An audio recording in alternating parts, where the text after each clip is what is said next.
Salut, ça y est, c'est le mois de novembre et je pense que vous savez tous ce que ça veut dire. NaNoWriMo.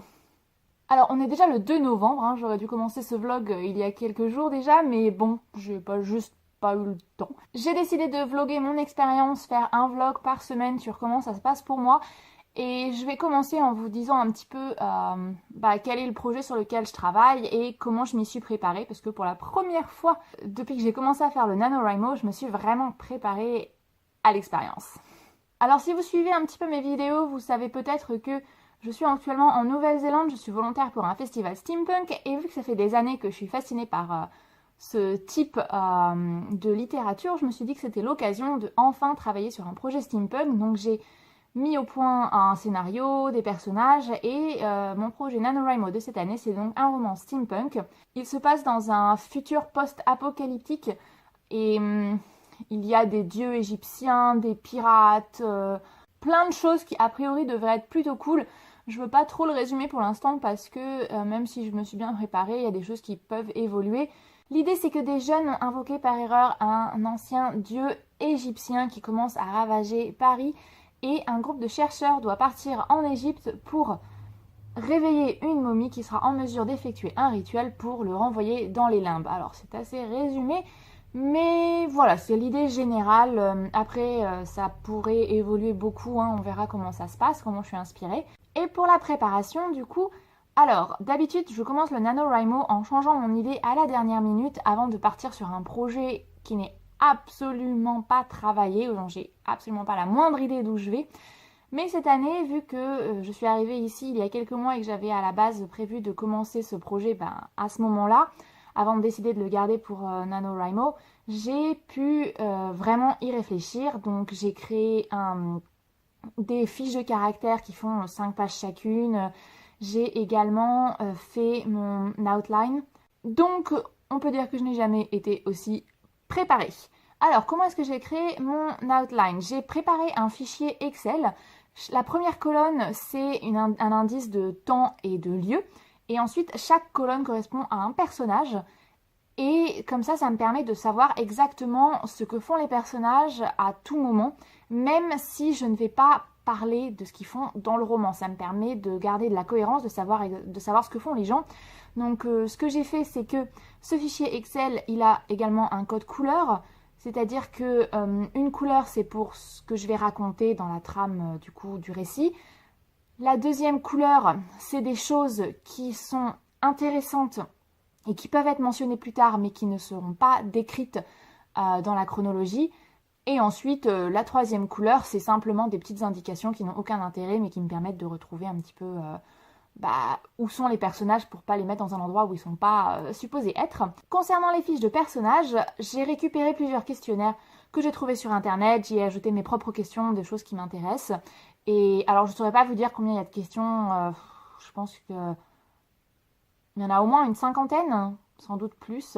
Certaines sont un petit peu similaires, donc il va sans doute falloir que j'élague et que je trie un petit peu tout ça. C'est un procédé qui est un petit peu long parce que du coup ça se fait au fur et à mesure que je remplis les fiches de personnages, puisque je me rends compte que telle ou telle chose finalement ça donne les mêmes réponses.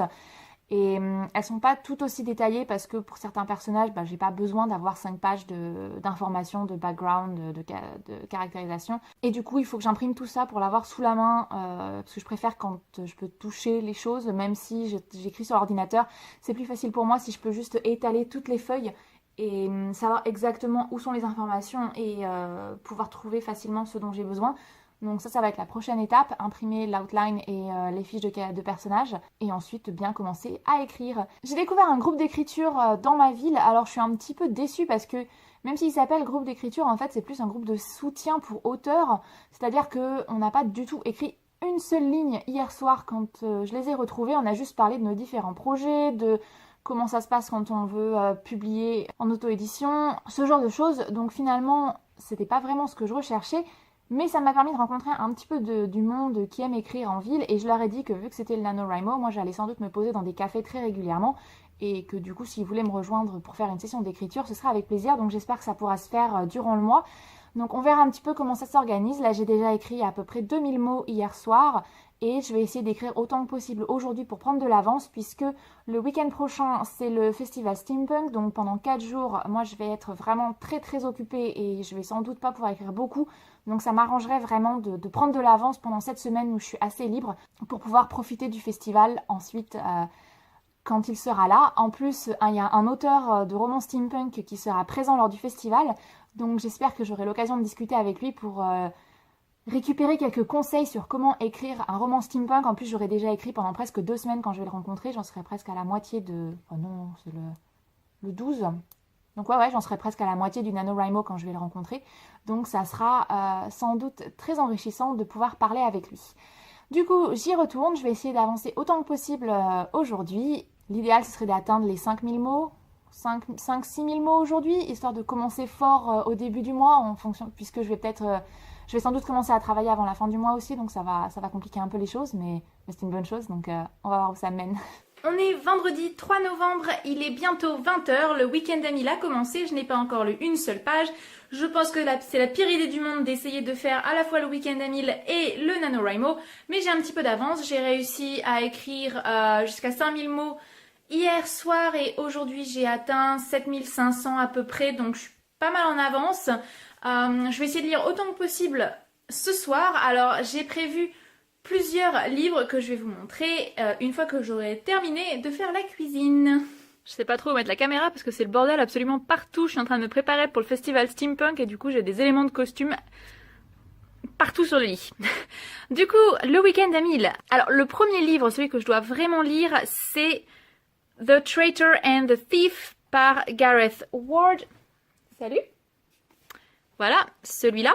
L'auteur vient au festival Steampunk, donc je vais le rencontrer la semaine prochaine. Donc j'aimerais bien lire son livre avant de le rencontrer.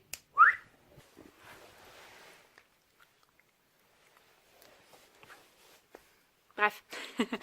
Le deuxième livre, c'en est un que j'ai trouvé sur Auckland. Ça s'appelle His Mouth Will Taste of Wormwood par Poppy Z. Brite. Alors de Poppy Z. Brite, j'ai déjà lu Âme perdue que j'avais vraiment adoré.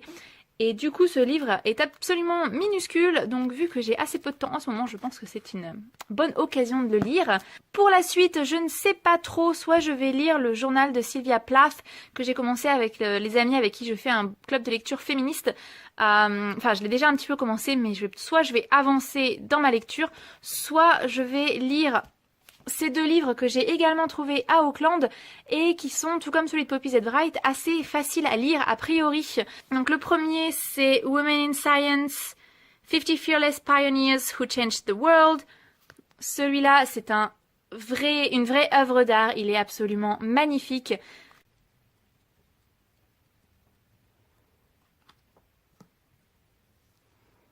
Le deuxième c'est Bad Girls, Sirens, Jezebels, Murderesses, Thieves and Other Female Villains, qui n'est pas aussi joli mais qui semble tout aussi intéressant.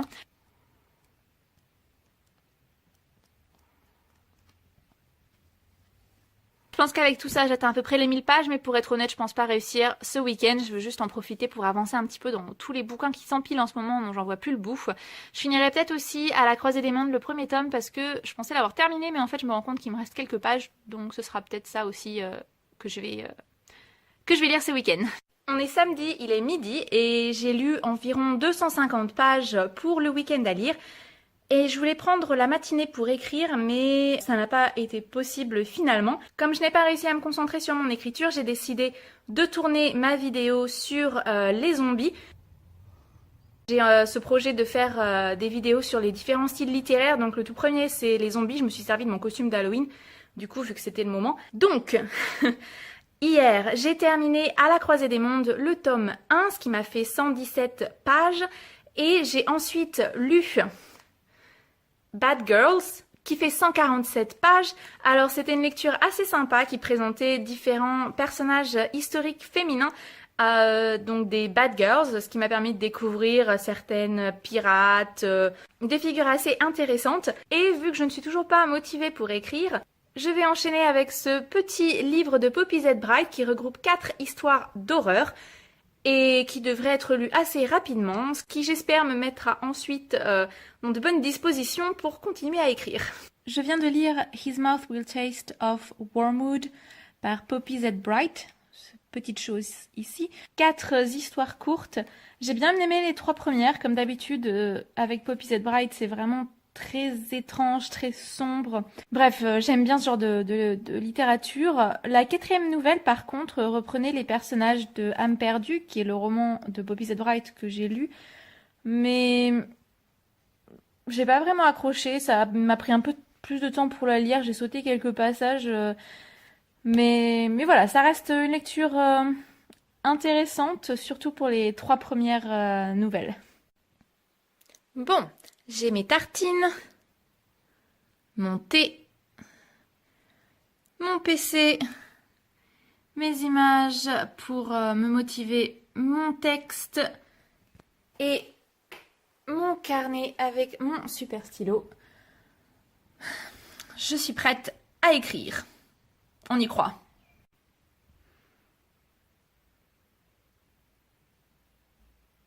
On est samedi soir, il est bientôt minuit et je viens de passer 1 heure sur Tumblr.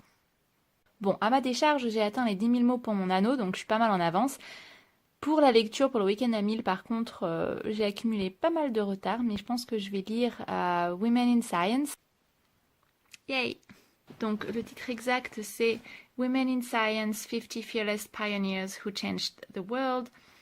Donc, femmes de science, 50 pionnières intrépides qui ont changé le monde. Ce livre est vraiment magnifique, j'ai vraiment craqué dessus. Je pense qu'à la base, c'est pas quelque chose qui est censé être lu d'une traite, mais le roman steampunk que j'ai commencé est compliqué à lire et il me demande beaucoup de concentration. Et là, je suis trop fatiguée pour essayer d'avancer dedans. Je me sens pas de continuer à lire ce soir, donc je vais essayer de découvrir quelques scientifiques intéressantes. Je viens de lire l'introduction de Women in Science et j'ai déjà envie de partager ça avec vous. Nothing says trouble like a woman in pants. That was the attitude in the 1930s anyway. When Barbara McClintock wore slacks at the University of Missouri, it was considered scandalous. Even worse, she was feisty, direct, incredibly smart and twice as sharp as most of her male colleagues.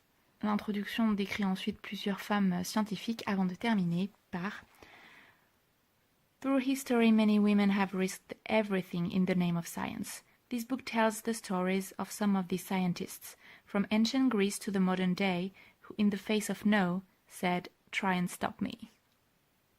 Ça s'annonce bien, hein? Bon, il n'est que minuit 15.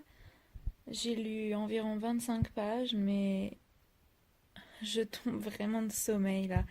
Donc, plutôt que de m'endormir sur mon livre et risquer de l'abîmer, je vais mettre quelques vidéos YouTube, m'endormir et reprendre demain matin. On est dimanche matin et pour une fois, il fait beau. Et je ne suis pas la seule à vouloir profiter du soleil. J'ai trouvé un coin sympa pour écrire. Il y a même quelqu'un qui veille sur moi.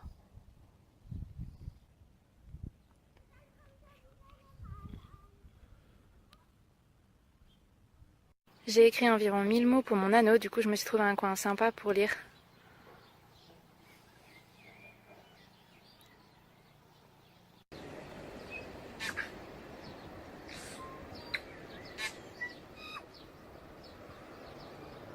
Bon, c'était super fun de lire depuis un arbre et de siffler avec les oiseaux, mais c'était quand même super inconfortable, donc je pars à la recherche d'un autre endroit pour lire.